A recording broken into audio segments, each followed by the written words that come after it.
Salut à tous, bienvenue chez Eldog. Alors je recommence mon intro parce que j'avais fait l'intro avant de travailler. J'ai eu pas mal de petites désillusions sur les commandes que j'ai passées.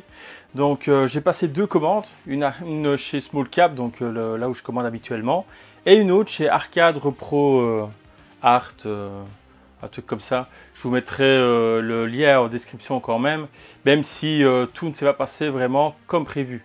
En fait, j'avais passé donc 2 commandes, une commande chez Small Cap où j'avais commandé les HP, la nouvelle boule, l'ampli audio et je pense que et le panel, mais le panel métallique.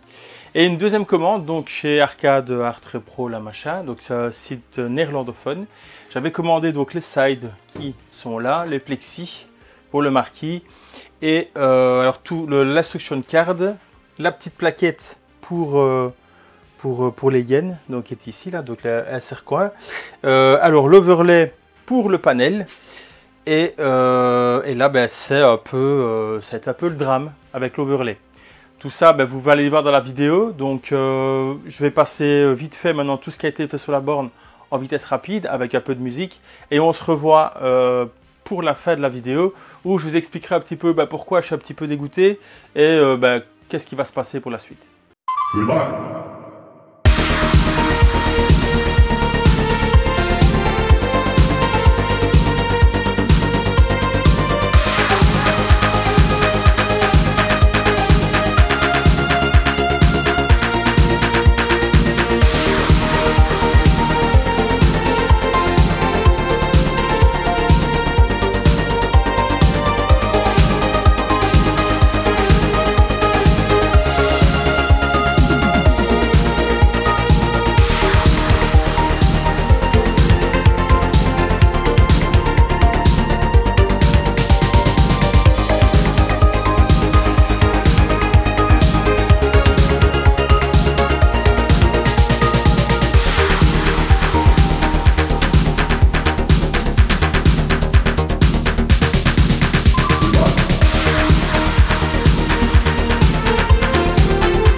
Eh ben c'est une catastrophe.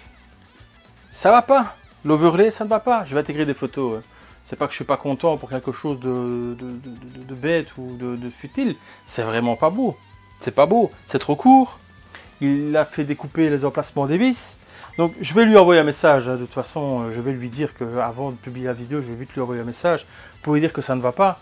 Les coupes sont trop courtes. Ça c'est pareil. Donc c'est les sauriennes. Ça va, je vais le mettre. C'est pas non plus. En plus c'est un plexi qui a été imprimé et tout avec du 3M. Donc c'est qualitatif. C'est pas ça.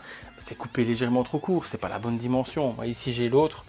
Je vous ferai une photo à côté de l'autre. Donc ça c'est l'original. Et c'est plus long et c'est plus étroit que l'original. Donc c'est pas que c'est compliqué de faire couper un plexi pile poil à la dimension d'un original. Et au moins ça remplit mieux l'empreinte qui est dans, c'est vraiment coulé dans le plastique du panel. Donc il va falloir que je centre ça le mieux possible par rapport aux écarts, alors que ici ça remplit mieux l'empreinte. On a un jour qui est égal partout. Ici je vais avoir un jour qui sera plus petit à gauche et à droite par rapport à au-dessus en dessous. Voilà, c'est un peu dommage. Le plexi ici, la pression est vraiment nickel, c'est du gris argenté. Donc il y a une paillette dans le gris, les couleurs ressortent super bien, le plexi est épais, de la même épaisseur que l'origine. Bon, il est plat, mais ça c'est normal, donc il faut le courber, donc j'ai mis du double face, etc. Je l'ai mis en place, puis quand j'allume maintenant, je me rends compte que le vert ici, la bande verte, n'est pas tout à fait à la bonne place. Elle est légèrement plus haute. Du coup, j'ai un ombrage, ici et ici. Ça me déçoit un petit peu. Donc qu'est-ce que je vais faire? Je vais démonter, et là en fait c'est la partie support des haut-parleurs. Il faut que je lime un petit peu, il faut que je lève un petit peu de matière. C'est pas grand chose, hein. Mais bon, ça m'agace, moi je le vois, ça m'agace.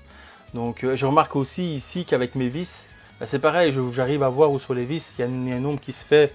Donc voilà, je chipote, hein, mais c'est des choses, je suis un peu déçu quand j'ai vu comme ça, je me dis c'est un peu dommage. Mais bon, c'est pas grave non plus, hein. Donc les haut-parleurs, ça c'est nickel, c'est du small cap, c'est nickel, ça a été mis en place. Petite peinture des grilles pour que ce soit bien noir, donc comme vous voyez maintenant le dessus, la borne est nickel.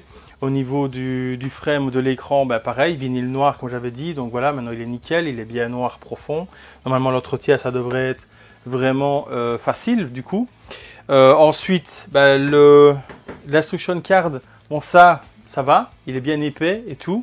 C'est des couches de vinyle collées une sur l'autre. On a un gris vraiment aluminium, enfin métallisé, et un noir mat avec l'impression instruction card sur le noir mat. Franchement, c'est plutôt qualitatif, mais il est trop court. Je ferai une photo aussi, pareil, hein, pendant que je parle, je vais faire passer des photos. C'est trop court. Donc, il devrait être plus haut pour moi. Ou alors, il y a quelque chose que j'ai pas compris. Il y a quelque chose que j'ai pas compris. Bon, on verra. J'ai l'impression qu'il est pas assez large. Il va falloir que je vise en plus pour le mettre, j'ai l'impression. Enfin, soit. Encore une fois, petite déception quand même. Le pire quand même, c'est l'overlay du panel. Couper trop court, couper l'emplacement des vis. Ça c'est une catastrophe. Ça faut clairement changer. Ça je laisse pas. Le sticker sur le côté, c'est assez fin. Hein. C'est pas quelque chose de très épais. Mais bon, il fait le job. Hein. Il a les bonnes couleurs. Il y a bien la trame dans le noir, etc. Parce que ça j'y tenais quand même que ce soit pas une bête copie où on ne voit pas la trame dans le dégradé de noir, mais on a bien la trame. Donc ça c'est bien. Il est coupé plus long, donc comme ça on peut le travailler un peu. Donc voilà, pourquoi il n'a pas coupé plus... Pourquoi est-ce qu'il a coupé en fait l'overlay? Il aurait laissé l'overlay d'une pièce, sans faire les découpes. J'aurais pu faire quelque chose avec ça. Là maintenant, mais là il est trop court. Il est coupé trop court. Je ne l'ai pas coupé, hein. Je l'ai mis juste par rapport au dessus, juste par rapport au côté, et il est trop court sur les côtés, légèrement, et il est trop court en hauteur. Vous verrez les photos. C'est vraiment dommage. C'est beaucoup de travail, c'est ça qui est chiant, c'est que c'est quand même pas mal de travail pour au définitif pas avoir le résultat escompté. Or, on paye pour un produit, et quand on le reçoit, il n'est pas conforme à 100%. Et c'est compliqué, avant de coller, de s'assurer qu'il est bon, quand c'est un truc comme ça. Il aurait fallu que je prenne le panel, le retourner, regarder si j'étais juste par rapport aux découpes, mais vraiment, voilà, j'ai fait confiance. En plus, c'est une personne qui a été recommandée sur un groupe arcade, je ne sais plus lequel, disait il faut passer par lui, c'est vraiment bon.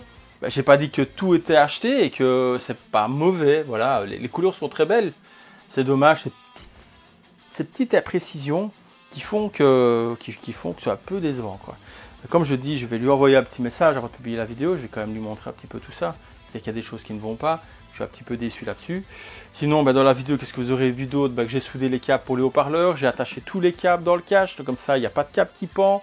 Tout est bien en place, ça revient en dessous du panel. Bon, le panel, pour le moment, vu que... Voilà, il n'y a rien de fixé. Hein. Je vais te faire tomber en plus ma petite plaquette de Sorienne. Donc tous les câbles sont comme ça en vrac là en dessous. Je suis un petit peu découragé pour le moment. Donc je reprendrai ça un peu plus tard. Surtout que il fait chaud quand même ici. Je vois que j'ai 28 degrés dans la pièce. Donc voilà, c'est plus agréable dehors. Voilà. Vous aurez vu aussi la partie électricité. Donc derrière, comment j'ai refait la plaque avec la prise de 120 pour voir un petit peu ce que ça donne. Avec toutes les terres donc, qui sont maintenant reprises. Donc j'ai bien les terres qui sont sur la prise directement. Parce que normalement une Astro City, il faut bien faire attention. Si vous achetez une, vous avez le transformateur 200 pour 110-220. Vous pouvez sortir en 220 direct avec la prise jack avec un adaptateur jack Euro, comme c'était fait ici. Mais vous n'avez pas la masse. La masse n'est pas raccordée. La masse, elle est sur une tige filetée à l'arrière. Il faut venir avec une petite cosse ronde et un petit écrou. Et alors après, ce fil de masse que vous avez connecté à la tige, mais à la tige filetée, vous devez venir la mettre à la terre de la maison. Donc soit utiliser une deuxième prise et uniquement raccorder sur le petit téton de terre dans votre prise, ou alors faire une prise modifiée, etc. Ou alors faire comme moi et simplement bouger ce câble JAP, mettre une prise comme sur les PC ou sur mes autres bandes, du coup c'est des prises comme ça, et venir avec une prise 3 broches. Et là, vous avez tout en un et tout raccordé à la terre chez vous. Je pense que c'est le mieux à faire. Bon, écoutez, on va clore le chapitre. On reprendra dans une prochaine vidéo. Je ne sais pas quand, hein, parce que est-ce que je vais attendre d'avoir reçu le nouveau panel? Parce que j'ai commandé un nouveau panel à une autre personne. J'en parlerai à ce moment-là, au moment venu. J'attends de le recevoir. J'espère l'avoir pour début octobre. J'en ferai du coup une vidéo à la réception et à l'installation sur l'Astro City, que j'espère sera terminée d'ici là, que je n'aurai vraiment plus que ça à faire. Alors, merci de laisser des commentaires, vous abonner, etc., des likes et tout, merci beaucoup, on est de plus en plus et c'est génial. Sur la vidéo Retro Bright, j'ai eu des commentaires de personnes qui n'osaient pas trop, qui étaient un petit peu hésitants, donc à partir du moment où vous avez bien écouté ce que je dis, parce que j'ai l'impression aussi que j'ai des commentaires de personnes qui n'ont pas regardé la vidéo, je ne conseille pas de le faire systématiquement, faites attention, quand c'est orange, limite brun, réfléchissez, vous faites en âme et conscience. Moi, c'est pour du jaunissement léger ou, comme je le dis, maximum 6 heures. Si vous voulez traiter plus, vous faites plus. C'est pas moi qui vais vous dire de ne pas le faire. Hein. Vous faites exactement ce que vous voulez. Moi, c'est des conseils que je donne. Donc, si vous voulez quand même vous lancer, pensez quand même bien à une chose, que les seules limites que vous avez, c'est les limites que vous vous donnez. Donc, essayez de surpasser vos limites. Vous avez peur, allez-y, foncez. Vous verrez, de toute manière, s'il y a un problème, vous revenez à la vidéo, vous mettez un commentaire, et si je peux vous aider, je vous aiderai, il y a mon adresse mail, etc., comme j'ai déjà fait avec d'autres. Donc il ne faut vraiment pas avoir peur, si vous avez des questions, revenez vers moi. Bon, on se revoit quand on se revoit, ciao.